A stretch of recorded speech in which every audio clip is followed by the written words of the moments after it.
Welcome back, ladies and gentlemen, to Pro Wrestling Throwdown for the week of November 14th, 2020. I'm Caleb Black. This is Luke the Big Dog Williams, our in-studio producer, the mighty Max Fury, and it's time for This Week in Wrestling Part 1. If you remember, way back in the day, we used to break up this week between two separate videos, Parts 1 and 2. Part 1 showcasing everything under the umbrella of the WWE. Part 2 showcasing everything not under the umbrella of the WWE. We decided we're going to go back to that format so we can focus a little bit more on the happenings throughout the week for the pro wrestling business. So we're going to get right into it. Let's talk about Monday Night Raw. For the Raw sucks, SmackDown sucks, NXT sucks. Thank you for joining us on Pro Wrestling Throwdown.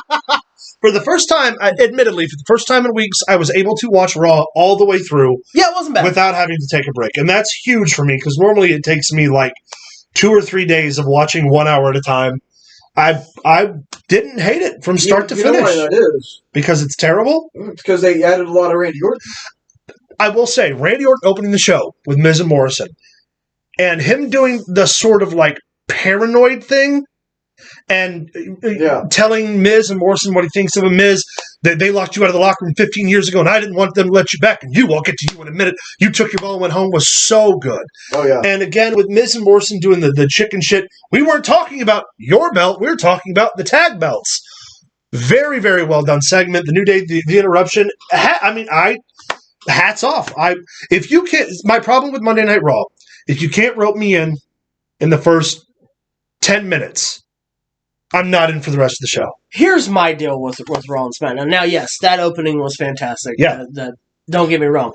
My problem with it is every Monday night and every Friday night for Raw and SmackDown, I always know that if I'm 5 or 10 minutes late from watching the show, I haven't missed anything because there's no matches. Yeah, there's just They always start with a promo.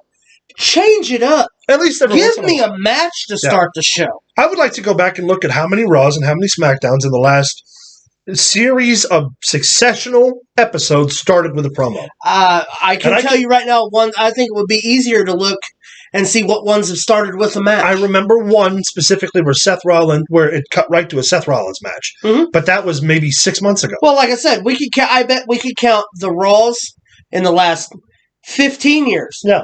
The Monday Night Raws that started with a match, and we would still have extra fingers between the three of us left over. Yep, I totally agree. I really do. Talk about some more highlights from Raw as I look for the thing that I just dropped.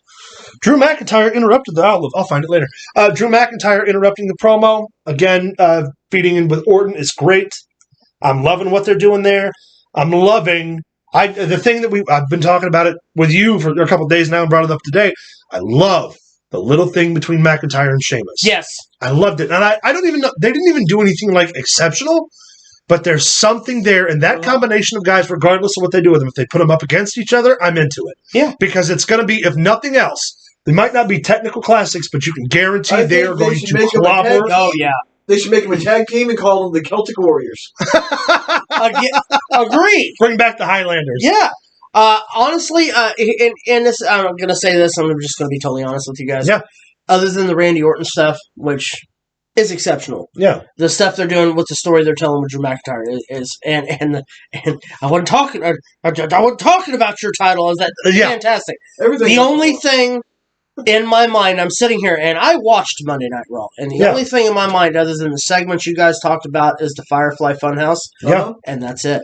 I can't, in my mind right now, remember half the stuff. I can remember one other thing. Drew Gulak trying to join the Hurt Business. Yes. And Nia Jax again putting Lana through a table.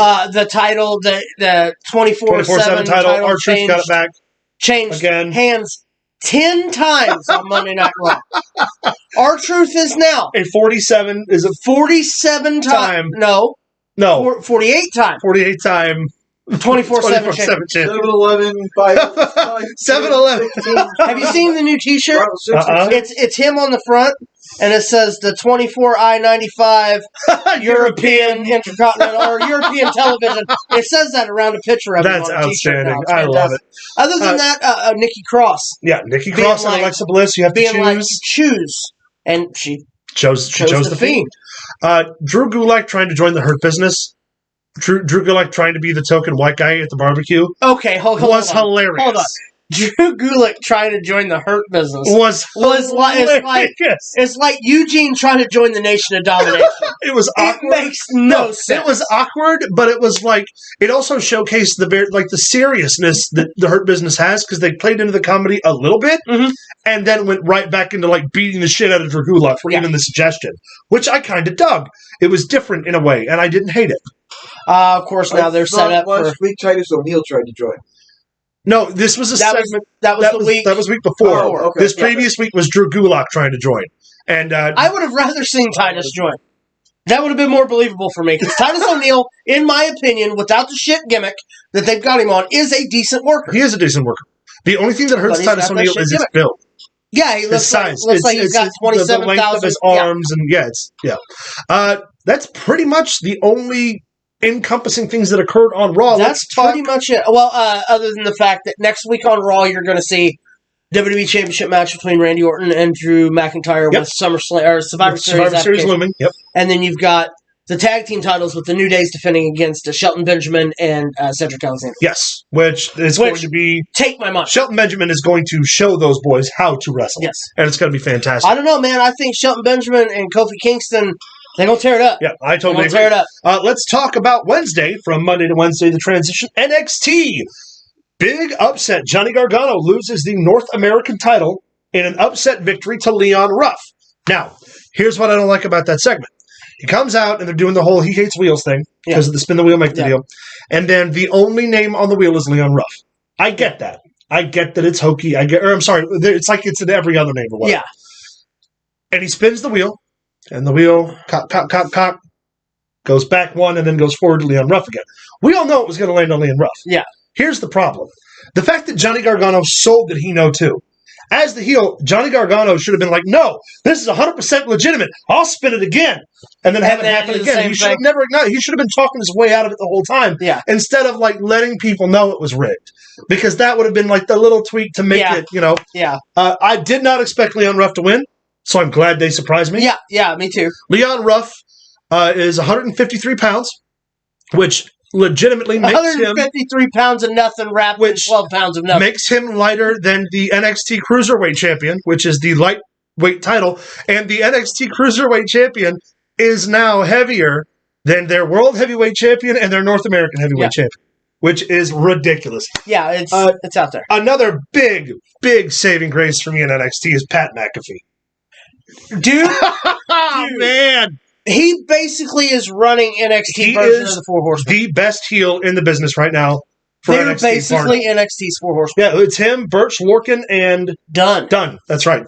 Dunn looking like a beast. It wasn't supposed to be Pete Dunne. It was supposed to be Rich Holland. But now that with Rich Holland being hurt, Dunn's just ripped. Yeah, Dunn is like just an animal. Yeah, he's an animal. But I love Pat McAfee and his group against the Undisputed Era.